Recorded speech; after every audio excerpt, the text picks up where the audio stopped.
عمران خان حکومت کی روس سے سستا تیل خریدنے کے دعوے کی حقیقت کیا ہے؟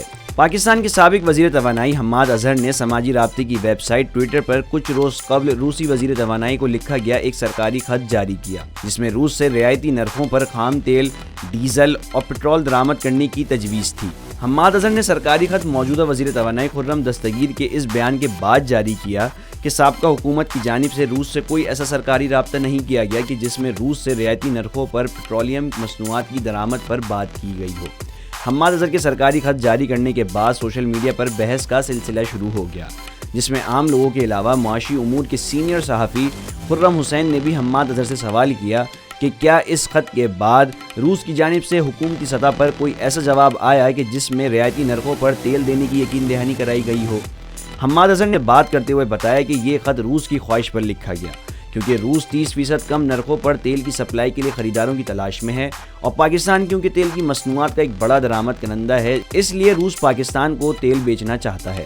حماد اظہر کی جانب سے سرکاری خط میں روس سے سستے تیل کے درآمد کے بارے میں پاکستان کی وزارت توانائی نے بات کرتے ہوئے تصدیق کی کہ جب سرکاری خط سابقہ وزیر توانائی نے جاری کر دیا ہے تو اس کا مطلب ہے کہ پاکستان کی جانب سے ایسا خط لکھا گیا ہوگا۔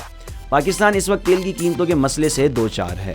سابقہ حکومت نے فروری کے آخر میں پٹرول اور ڈیزل کی قیمتوں کو نئے مالی سال کے بجٹ تک منجمد کرنے کا اعلان کیا تھا، جسے نئی مخلوط حکومت کی جانب سے ابھی تک برقرار رکھا گیا ہے۔ تاہم قیمتوں کو نہ بڑھانے کی وجہ سے حکومت کو اربوں روپے کی سبسڈی دینی پڑ رہی ہے، جس کا ملک کے خزانے پر منفی اثر پڑ رہا ہے۔ کیا روس سے سستے تیل کی درآمد قابل عمل ہے؟ سابق وزیر توانائی کے مطابق رعایتی نرخوں پر تیل کی روس سے درآمد کا منصوبہ تھا۔ اس بارے میں معاشی امور کے سینئر صحافی خرم حسین نے بات کرتے ہوئے کہا کہ انڈیا روس سے تیل درآمد کرتا ہے، تاہم یہ انڈیا کی توانائی کی ضروریات کا 10 سے 12% ہے، اور یہ بہت پہلے سے روس سے درآمد کیا جا رہا ہے۔ لیکن اگر پاکستان روس سے تیل درآمد کرے تو اس کے منصوبے کے قابل عمل ہونے کے بارے میں کچھ سوالات ہیں، جن کے جوابات بہت ضروری ہیں کہ کیا روس سے تیل کا جہاز پاکستان بھیجنا قابل عمل ہے، اور اس کے ساتھ کیا بینک اس بات کے لیے تیار ہوں گے کہ وہ روس سے تیل کی خریداری کے لیے فائنینسنگ کرے؟ کیا روسی خام تیل سے پاکستانی ریفائنریاں مصنوعات تیار کر پائیں گی؟ روس کے خام تیل کو پاکستان درآمد کر کے کیا اسے پاکستانی ریفائنریوں میں مصنوعات تیار کرنے کے لیے استعمال کیا جا سکتا ہے؟ اس کے جواب میں پاکستان ریفائنری شعبے کے افراد کا کہنا ہے کہ ایسا ہو سکتا ہے۔ تیل شعبے کے ماہر اور پاکستان ریفائنری کے چیف ایگزیکٹو زاہد مین کو بتایا کہ روسی خام تیل کو مقامی ریفائنریوں میں کام میں لایا جا سکتا ہے۔ انہوں نے بتایا کہ روس میں 2 قسم کا خام تیل ہوتا ہے، جن میں سوکول اور دوسرا یوریل کہلاتا ہے۔ کیا روسی تیل پاکستان میں مقامی قیمتوں میں کمی لا سکتا ہے؟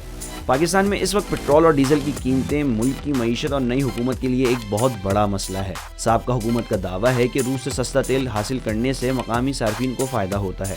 سابق وزیر اعظم کے 28 فروری 2022 کے اعلان کے مطابق پٹرول اور ڈیزل کی قیمتوں کو نئے مالی سال کے بجٹ تک منجمد کر دیا گیا تھا، اور عالمی مارکیٹ میں بڑھتی ہوئی قیمتوں کی وجہ سے آنے والے فرق کو حکومت نے اپنے خزانے سے دینے کا اعلان کیا تھا۔ تیل پر دی جانے والی سبسڈی کی مالیت مارچ کے مہینے میں 33 ارب روپے سے زائد تھی، جو اپریل کے مہینے میں عالمی مارکیٹ میں قیمتوں کے بڑھنے کی وجہ سے 60 ارب تک چلی گئی۔ وزارت توانائی کی دستاویزات کے مطابق مئی کے مہینے میں اس سبسڈی کا حجم 118 ارب روپے تک چلا جائے گا۔ سرکاری اعداد و شمار کے مطابق رواں سال کے پہلے 9 مہینوں میں پاکستان نے تقریباً 15 ارب ڈالر پیٹرولیم مصنوعات درآمد کی، جن میں پچھلے سال کے انہی مہینوں میں 100% اضافہ دیکھنے میں آیا۔ اگرچہ درآمدات کے حجم میں کچھ اضافہ دیکھنے میں آیا، تاہم تیل کی عالمی قیمتوں کے مہنگا ہونے کی وجہ سے درآمدات کی مالیت میں بہت زیادہ اضافہ ہوا۔